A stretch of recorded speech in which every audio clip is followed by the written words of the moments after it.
अस्सलाम वालेकुम जी, welcome back to my channel. कैसे हैं आप सब लोग? उम्मीद करती हूँ सब खैरियत से होंगे। आज हम बनाएंगे रमजान स्पेशल मलाई कटलेट्स और ये वो कटलेट्स हैं जिनको बनाना बहुत आसान है और मजे की बात ये है कि ऊपर से ये बहुत ज्यादा क्रिस्पी बनते हैं और अंदर से बहुत ज्यादा स्मूथ, बहुत ही सॉफ्ट और मुंह में घुल जाने वाले ये बनकर तैयार होते हैं। बहुत ही कम बजट में बनने वाले ये मलाई कटलेट्स किस तरह से बनते हैं, तो टाइम को जाया किए बगैर बनाना शुरू करते हैं। सबसे पहले जो है हमने एक पैन के अंदर लेना है ऑयल और ऑयल जो है यहाँ पर मैं ले रही हूँ 2 टेबलस्पून। अब इसके अंदर शामिल करेंगे अदरक लहसुन का पेस्ट जो कि 1 टीस्पून है। अब अदरक लहसुन के पेस्ट को हमने यहाँ पे कुछ सेकंड के लिए यहाँ पे सौते करना है और उसके बाद शामिल करेंगे यहाँ पे 2 टेबलस्पून बिल्कुल फाइन चॉप की हुई प्याज। अब प्याज को भी लहसुन और अदरक के पेस्ट के साथ हमने हल्का हल्का गोल्डन करना है।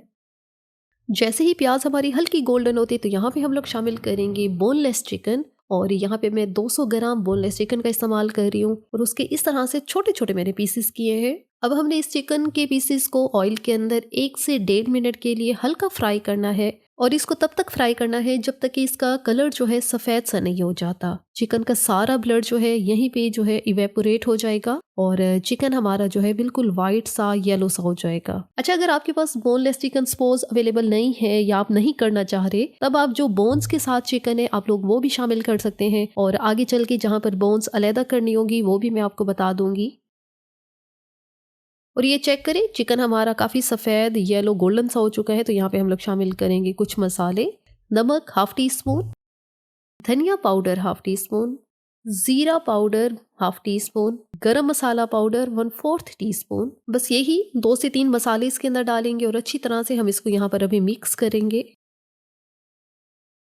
और अब यहाँ पे शामिल करेंगे काली मिर्च का पाउडर 1/2 टीस्पून। स्पाइसेस में यहाँ पे हम लोग तीखेपन के लिए काली मिर्च का इस्तेमाल कर रहे हैं और ये जो कटलेट्स होते हैं ये थोड़े वाइट से होते हैं, तो यहाँ पर हल्दी, लाल मिर्च इनका इस्तेमाल बिल्कुल नहीं होगा। अच्छी तरह से मिक्स किया है मसाले को चिकन के साथ, तो यहाँ पे अब डालेंगे 1 कप पानी। पानी शामिल करने के बाद इसको अच्छी तरह से मिक्स करेंगे, कवर करेंगे और कवर करके हमने इसको छोड़ देना है 8 से 10 मिनट के लिए, जब तक कि चिकन हमारा अच्छी तरह से पक नहीं जाता। 8 मिनट हो चुके हैं, यहाँ पर चिकन को चेक कर लेते हैं। पानी ऑलमोस्ट जो है खुश्क हो चुका है और बिल्कुल थोड़ा सा ही रहता है और साथ ही चिकन के जो पीसेस हैं वो अच्छी तरह से पक चुके हैं। और दोबारा से चूल्हे की आंच को दरमियानी करके हमने यहाँ पे ये जो पानी है इसको खुश्क करना है। और अगर आप लोग हड्डी वाला चिकन इस्तेमाल करें तब आपने इस स्टेज पे जो है चूल्हा बंद करके जो चिकन के पीसेस होंगे उनकी बोटियां अलहदा कर लेनी है, जो हड्डियां हैं वो यहीं पे अलहदा कर लेनी है।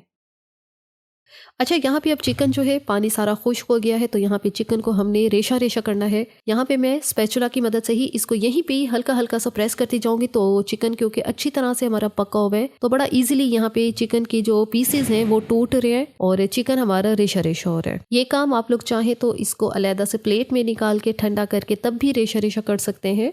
और स्पैचुला की मदद से चिकन हमारा अच्छी तरह से जो है श्रेड हो गया है। चूल्हा यहाँ पे बंद किया हुआ है, ये नहीं कि चूल्हा नीचे से आपका चल रहा हो और आपने यहाँ पे चिकन को श्रेड करना शुरू कर देना, तो आपका चिकन जो है वो मजीद पकता जाएगा और उसका मॉइस्चर लेवल कम होता जाएगा। तो इससे इसका ध्यान रखना है। चूल्हा बंद कर दिया है यहाँ पे मैंने और तभी इसको हमने श्रेड किया है।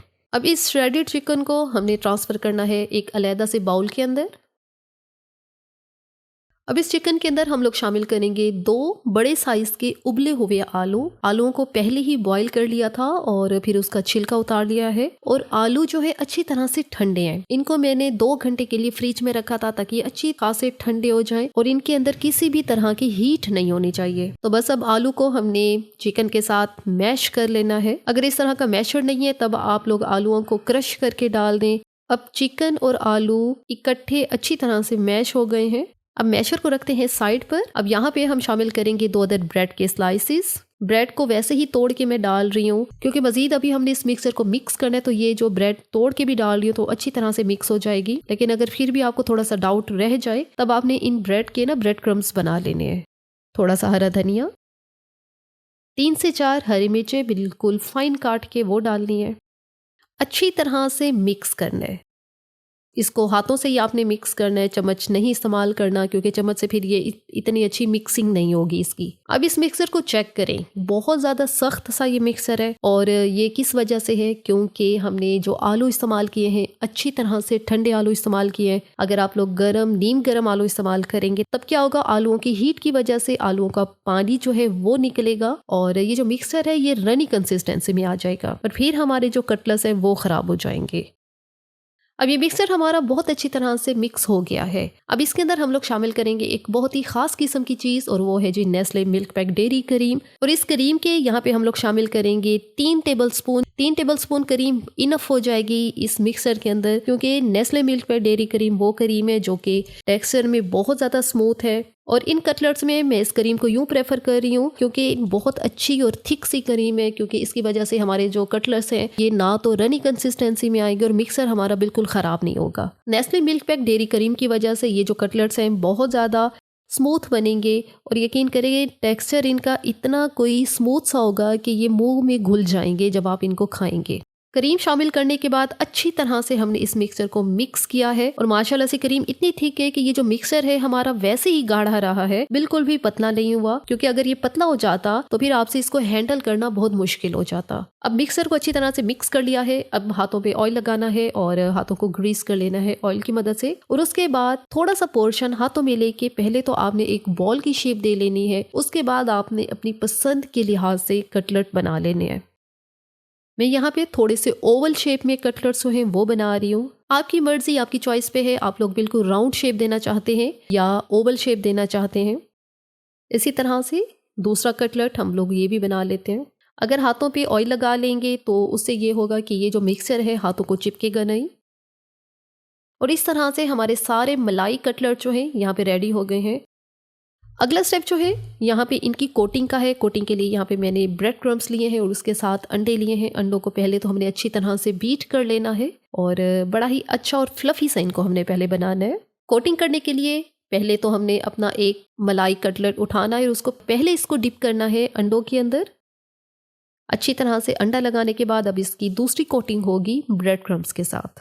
पर्सनली मुझे मलाई कटलेट्स जो हैं बहुत ज़्यादा पसंद है और इस तरह से जब हम इसको ऊपर से क्रिस्पी सी लेयर बनाएंगे, यकीन करें इतने ज़्यादा ये टेस्टी लगते हैं। ऊपर से बहुत ज़्यादा क्रिस्पी से और अंदर से बहुत ज़्यादा क्रीमी और बहुत सॉफ्ट से टेक्सचर के साथ ये कटलेट्स जो है ना बहुत ज़्यादा मज़े के लगते हैं। इसी तरह से सारे कटलेट्स के ऊपर हमने ब्रेड क्रम्स लगा लिए हैं। अब इस स्टेज पे चाहे तो आप लोग इनको फ्रीजर में फ्रीज कर सकते हैं, किसी भी एयर टाइट डब्बे में डालें या फिर जिप लॉक बैग में डाल के आप इनको 2 से 3 हफ्तों के लिए फ्रीजर में फ्रीज कर सकते हैं।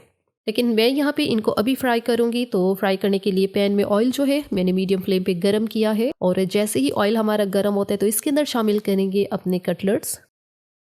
आपने इन कटलेट्स को शैलो फ्राई करना है, 1 से 2 मिनट के लिए एक साइड को फ्राई करना है और इतना ही टाइम दूसरी साइड को देना है। आपने रेगुलर टाइम से इनकी साइड्स को चेंज करते रहें और आपने तब तक इनको फ्राई करना है जब तक कि ये अच्छी तरह से गोल्डन क्रिस्पी नहीं हो जाते।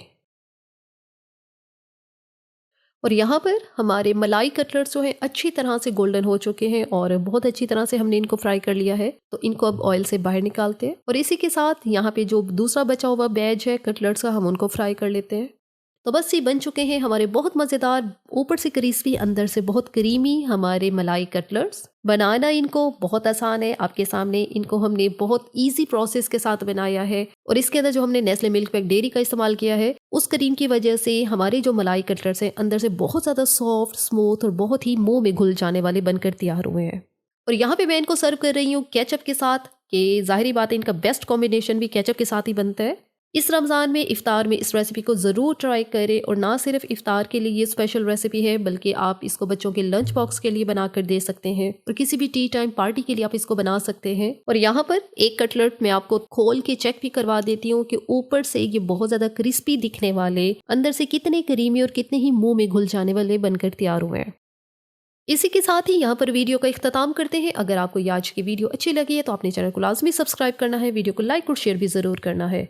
Thanks for watching the video.